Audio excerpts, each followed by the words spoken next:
ਸ਼੍ਰੋਮਣੀ ਅਕਾਲੀ ਦਲ ਦੇ ਪ੍ਰਧਾਨ ਸੁਖਬੀਰ ਬਾਦਲ ਅੱਜ ਜ਼ਿਲ੍ਹਾ ਗੁਰਦਾਸਪੁਰ ਦੇ ਹਲਕਾ ਕਾਦੀਆਂ ਦੇ ਦੌਰੇ ਤੇ ਨੇ। ਕਾਦੀਆਂ ਪਹੁੰਚਦੇ ਹੀ ਸੁਖਬੀਰ ਬਾਦਲ ਸਭ ਤੋਂ ਪਹਿਲਾਂ ਸ਼੍ਰੋਮਣੀ ਅਕਾਲੀ ਦਲ ਦੇ ਕਿਸਾਨ ਵਿੰਗ ਦੇ ਪੰਜਾਬ ਪ੍ਰਧਾਨ ਕਵਲਪ੍ਰੀਤ ਸਿੰਘ ਕਾਕੀ, ਜੋ ਕਿ ਟਿਕਟ ਨਾ ਮਿਲਣ ਕਾਰਨ ਨਾਰਾਜ਼ ਚੱਲ ਰਹੇ ਸੀ, ਦੀ ਰਿਹਾਇਸ਼ ਤੇ ਪਹੁੰਚੇ ਅਤੇ ਉੱਥੇ ਜਾ ਕੇ ਜਿੱਥੇ ਕਾਕੀ ਨੂੰ ਮਨਾਇਆ, ਉੱਥੇ ਹੀ ਅਕਾਲੀ ਵਰਕਰਾਂ ਦੇ ਨਾਲ ਸੰਬੋਧਿਤ ਵੀ ਹੋਏ। ਆਪਣੀ ਸਪੀਚ ਵਿੱਚ ਸੁਖਬੀਰ ਬਾਦਲ ਨੇ ਕਿਹਾ ਕਿ ਸਰਕਾਰ ਕੋਲ ਵਰਕਰਾਂ ਨੂੰ ਦੇਣ ਲਈ ਬਹੁਤ ਕੁਝ ਹੁੰਦਾ ਹੈ। ਨਾਲ ਹੀ ਉਹਨਾਂ ਆਪਣੇ ਆਪ ਨੂੰ ਸੀਐਮ ਵਜੋਂ ਪੇਸ਼ ਕਰਦੇ ਹੋਏ ਕਿਹਾ ਕਿ ਜੇਕਰ ਉਹ ਮੁੱਖ ਮੰਤਰੀ ਬਣਦੇ ਨੇ ਤਾਂ ਸਭ ਤੋਂ ਪਹਿਲਾਂ ਸ਼੍ਰੋਮਣੀ ਅਕਾਲੀ ਦਲ ਦੇ ਅੰਦਰ ਧੜੇਬੰਦੀ ਦੀ ਕੰਧ ਨੂੰ ਢਾਉਣਗੇ।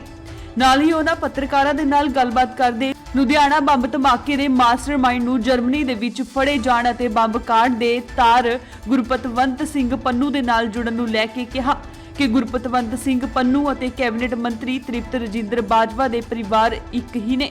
ਇਹਨਾਂ ਦੀ ਜਾਂਚ ਦੇ ਨਾਲ-ਨਾਲ ਕਾਂਗਰਸ ਦੀ ਵੀ ਜਾਂਚ ਹੋਣੀ ਚਾਹੀਦੀ ਹੈ। ਆ ਬੰਬ ਕਾਂਡ ਹੋਇਆ ਜੀ, ਉਹਦੇ ਵਿੱਚ ਗੁਰਪਤਵੰਤ ਸਿੰਘ ਪੰਨੂ ਨਾਲ ਤਾਰ ਜੁੜਦੇ ਦਿਖਾਈ ਦੇ ਰਿਹਾ। ਜਰਮਨ ਤੋਂ ਜਿਹੜਾ ਬੰਦਾ ਉਹਨਾਂ ਨੇ ਫੜ ਵੀ ਲਿਆ, ਕੀ ਕਹਿਣਾ ਚਾਹੋਗੇ? मैं वही कह रहा लॉ एंड ऑर्डर सिचुएशन खराब है। गुरप्रताप पन्नू ते अब ਜਿਹੜਾ ਹੈਗਾ ਬਾਜਵਾ ਜਿਹੜਾ ਇੱਥੇ ਮੰਤਰੀ ਹੈ ਤ੍ਰਿਪਤ ਬਾਜਵਾ ਇੱਕੋ ਹੀ ਪਰਿਵਾਰ ਹੈ।